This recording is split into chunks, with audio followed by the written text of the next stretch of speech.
Assalamualaikum warahmatullahi wabarakatuh. Jadi selamat siang, malam, pagi teman-teman. Jadi di sini saya bakal ngejelasin ya terkait tentang smoke testing ya, itu smoke testing. Nah, jadi mungkin kita mulai saja ya teman-teman ya daripada banyak ngobrol-ngobrol ya. Kita mulai saja ya teman-teman ya. Jadi di sini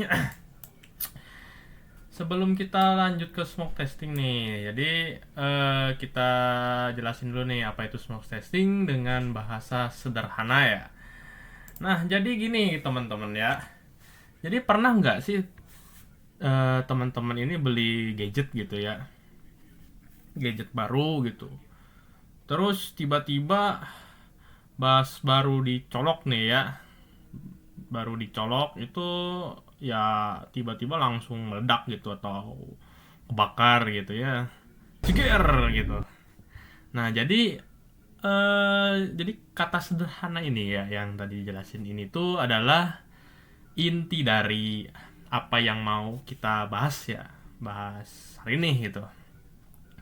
Nah, jadi pentingnya smoke testing itu untuk mendeteksi mendeteksi masalah sejak awal gitu, sejak pas dibuat gitu ya, dan menghindari kerugian waktu gitu, terus dana gitu ya. Nah, jadi tanpa langkah smoke testing ini gitu ya, tanpa langkah pengujian smoke testing itu, jadi untuk pengujian lebih lanjut itu bisa sia-sia ya, maksudnya tuh ya percuma aja gitu dilanjut lagi ya, tapi ya hasilnya kayak gitu-gitu aja gitu ya. Nah, dengan melakukan smoke testing ya, jadi dengan melakukan smoke testing ini tuh teman-teman bisa mastiin gitu bahwa kalau misalnya sistem itu berjalan dengan baik gitu sebelum diuji lebih lanjut gitu ya. Ya udah, mungkin kita lanjut lagi ya. Kita lanjut nih guys ya. Nah, jadi kita lanjut ke bagian analogi nih ya, analogi gitu. Nah, kita mulai aja nih. Nah, ini kenalin nih, ini si Budi nih ya. Nah, si Budi ini baru beli blender gitu ya. Nah, si Budi ini nggak langsung masukin buah gitu ya, nggak langsung masukin buah, tapi si Budi ini nih melakukan testing dulu, ngetes dulu gitu kalau misalnya blender ini jalan atau enggak gitu sebelum masukin buah gitu. Nah, jadi yang langkah yang pertama sih Budi itu langsung nyolok dulu ya, nyolok dulu ke stop kontak gitu. Terus itu si Budi itu nyalain gitu, nyalain on off si si blendernya gitu. Nah, pas Budi menjalankan sebuah tes itu gitu, tiba-tiba ya blendernya ini kebakar gitu, meledak gitu. Si Budi ini tuh balik ke tokonya gitu ya, jadi Budi balik lagi ke toko gitu, jadi nggak lanjut masukin buahnya ya, udah rusak gitu. Rusak gitu. Oke, kita lanjut nih. Mengapa harus smoke testing ya teman-teman ya? Ya, jadi alasan paling masuk akal ya kenapa smoke testing ini perlu, ya perlu ya karena adalah soal efisiensi gitu ya. Jadi teman-teman nih kalau misalnya ngeskip nih, jadi teman-teman ngeskip smoke testing nih, terus lakuin unit test, manual testing, integration gitu, ya teman-teman ada kemungkinan itu tidak bisa melakukan deploy ya teman-teman ya.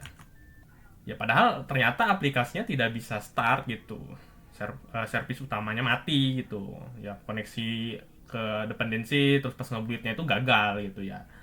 Nah, jadi smoke testing ini guys sebagai penyelamat nih ya, smoke testing nih. Jadi memotong kerugian dari awal ya teman-teman.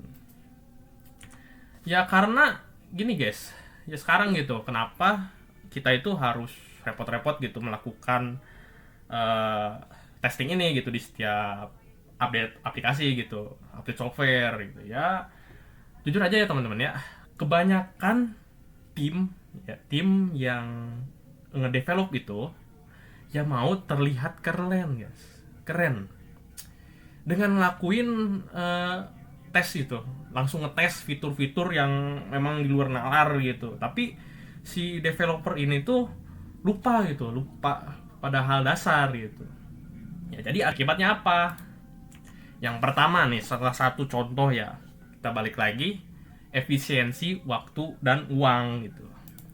Nah bayangin ya teman-teman, bayangin tim QA ya, quality assurance gitu, yang udah nyapin gitu data ribuan baris gitu ya buat ngetes fitur search doang gitu ya.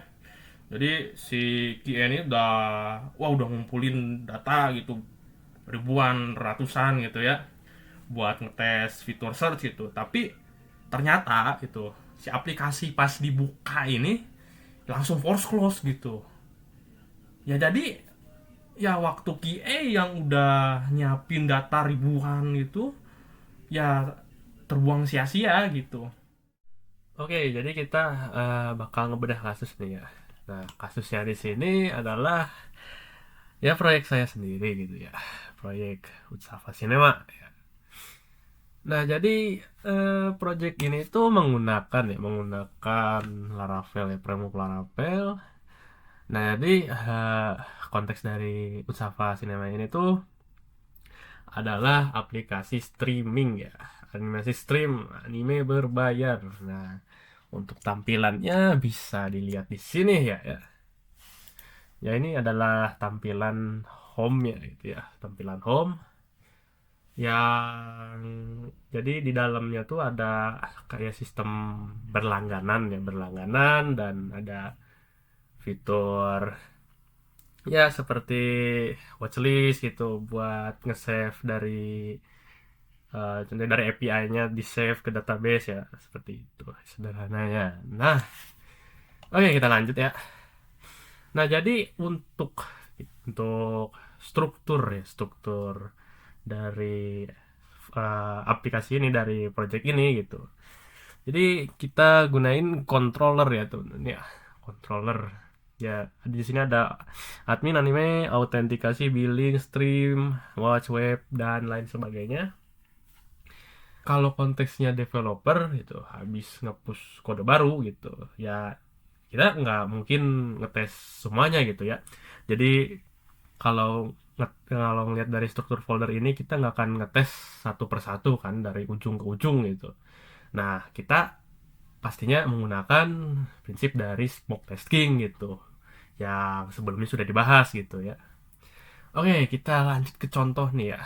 Untuk strukturnya itu kita bisa dibagi jadi tiga ya. Yang pertama ini ya core value dari si jadi jadi fungsi utamanya project ini tuh adalah mekanisme streaming dan billing gitu, pembayaran. Nah, untuk part-partnya ini kita bagi lagi gitu. Ada autentikasi dan landing page gitu untuk tampilan home gitu. Yang kedua ini adalah buat anime discovery-nya terus tuh dan untuk mekanisme streaming gitu. Selanjutnya adalah eh, mekanisme pembayaran mekanisme subscription dan pembayaran gitu. Pakai Midtrans gitu. Oke, kita bahas dulu nih entry point-nya nih ya. Maksud entry point-nya tuh eh, kita bahas dari poin pertama itu. Nah, jadi kita berfokus nih pada autentikasi nih ya. Bagian autentikasi itu meliputi Firebase untuk OAuth gitu kan, login controller, register dan lain-lain gitu. Nah, kita nggak bakal ngetes gitu secara mendetail gitu dari fungsi autentikasi gini dari controller ini ya. Nah, jadi kita sebenarnya cukup gitu. Cukup memastikan halaman home ya, halaman home yang eh, berkaitan dengan home controller gitu ya, itu bisa terbuka gitu. Dan data list-list yang muncul itu ada gitu. List-list anime yang muncul itu bakal ada gitu di tampilan home-nya. Ya itu aja. Simple gitu.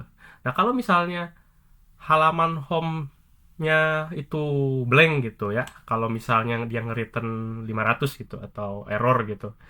Nah, jadi ya kita nggak usah ngelanjut ngetes yang lain gitu yang mendetail lagi gitu ya. Kenapa gitu? Karena ya logikanya gitu, logika di bagian webnya gitu, bagian rootnya itu ya hampir semua itu bergantung pada koneksi ke database dan view utama gitu, utama home ini gitu ya. Jadi ya udah gitu.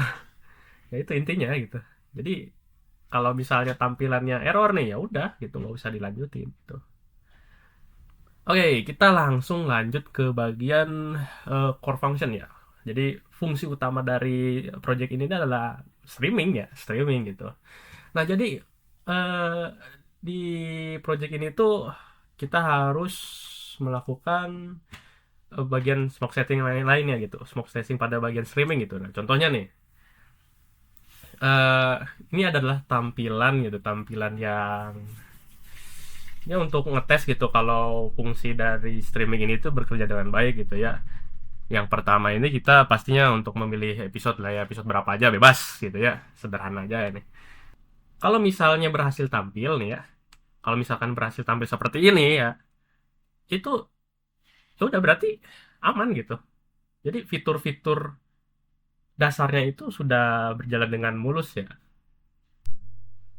Jadi fungsi dari request ke API videonya gitu, video buat ngambil datanya gitu ya. Ya jadi kita cukup mastiin aja gitu. Kalau si tampilan ini nge-request ke API-nya itu sudah benar gitu, jadi nggak nge-return error gitu. Ya, jadi kita nggak perlu ya nonton satu episode penuh gitu ya sampai habis gitu ya. Jadi request ke API-nya itu sudah aman gitu, nggak nge-return error gitu. Dan ya gitu kalau misalnya tidak nge-return error dan hore aman gitu. Jadi bisa lanjut ke testing berikutnya gitu ya. Nah, pada bagian streaming ini gitu, ya kan ini merupakan sebuah fungsi utama gitu ya. Maksudnya tuh ya fungsi dasarnya gitu yang paling utama. Ini tuh karena ini tuh adalah bagian yang terkritis ya, bagian kritisnya ini tuh. Nah, karena kalau misalnya gitu jika fitur streaming ini tuh error gitu return 500 atau aplikasi ini tuh udah kehilangan 90% dari nilainya gitu ya. Nah, jadi untuk fitur-fitur seperti edit profile gitu, kayak misalnya watchlist dan untuk home gitu, yang lain-lain itu ya udah nggak akan relevan gitu ya. Buat apa gitu kan? Cuman tampilan doang tapi nggak bisa ya nonton gitu. Oke, kita lanjut ke bagian payment ya, pembayaran. Nah, ini tuh logiknya ya. Kita bahas logik dari payment, kita melakukan smoke testing pada bagian payment gitu. Oke, jadi sama ya teman-teman. Caranya seperti dua contoh yang tadi gitu. Nah, kita fokus ke fungsi utamanya untuk melakukan pembayaran gitu ya. Jadi kita melakukan cek halaman gitu, halaman check out gitu. Nah, pas kita ngeklik nih ya, pas nggak kita ngeklik, nah kita harus diarahkan ke halaman pembayaran gitu. Halaman pembayaran Mitrans gitu. Ya jadi kita nggak usah harus bayar beneran gitu ya, kayak pakai QRIS atau kartu kredit atau gimana lah gitu ya. Jadi kita cukup mastiin aja gitu kalau misalnya integrasi si Mitrans API-nya itu nggak jadi nggak terputus di tengah jalan gitu. Jadi langsung nyambung gitu, langsung bisa melakukan transaksi gitu. Berarti udah aman gitu. Begitu, guys. Ya jadi ya cobain aja bayangin gitu ya kalau misalkan tim marketing gitu ya, maksudnya ya coba bayangin aja kalau sudah production gitu, tiba-tiba ada user yang melakukan check out gitu, melakukan pembayaran, tiba-tiba si logic pembayaran ini tuh muter-muter gitu ya karena ada kesalahan ketik gitu, misalnya di bagian INV-nya gitu ya, atau bagian autentikasi buat connect ke API Mitrans-nya gitu. Ya itulah kenapa smoke testing itu adalah hukumnya wajib gitu ya. Gitu guys. Jadi smoke testing mah sebenarnya sangat simple guys, nggak ribet nggak. Jadi sebenarnya tuh smoke testing tuh simple ya, nggak ribet gitu. Jadi cuman ngecek bagian utamanya aja guys, utamanya. Jadi kita cuman ngecek bagian yang paling mendasarnya ya, begitu. Nah, kita lanjut nih. Nah, kita bakal bahas gini. kapan sih smoke test itu dilakukan gitu ya. Jadi setiap kali ada build nih atau build masuk gitu dari repo-repo gitu ke main gitu, terus atau ada versi baru gitu dari developer gitu, ya bisa dilakukan gitu. Bisa dilakukan manual, secara manual gitu, kayak misalnya tadi gitu kan, ngetes ngeklik dasar gitu, ngeklik, jadi ngetes fungsi-fungsi dasar melalui interaksi gitu ya. Nah kalau misalnya terasa berat nih ya, maksudnya tuh ya si developernya itu cukup malas gitu kan, ada atau otomasi gitu, atau ada otomasi pakai script gitu ya. Jadi intinya smoke test ini tuh dijadikan sebagai isyarat mutlak gitu ya. Ya kalau misalnya nggak lolos smoke test gitu ya, aplikasi ini nggak boleh lanjut ke fase berikutnya gitu, nggak boleh disentuh oleh tim QA lain untuk melakukan pengujian lanjut gitu. Ya karena ini bukan soal ya malas ngetes atau seperti apa gitu ya, karena ini adalah eh, langkah cerdas gitu, maksudnya langkah-langkah efisien gitu. Ya balik lagi ke poin sebelumnya gitu. Nah jadi untuk di akhir ini ya teman-teman pastinya sudah mendapatkan ilmu yang bermanfaat gitu ya dari saya ya. Ya berpendidikan tinggi ya, dapat experience gitu. Ya mungkin dari saya sekian, dicukupkan saja gitu ya, dicukupkan saja. Ya sekian, terima kasih, semoga pembahasan smoke testing ini bermanfaat. Sekian, wassalamualaikum warahmatullahi wabarakatuh.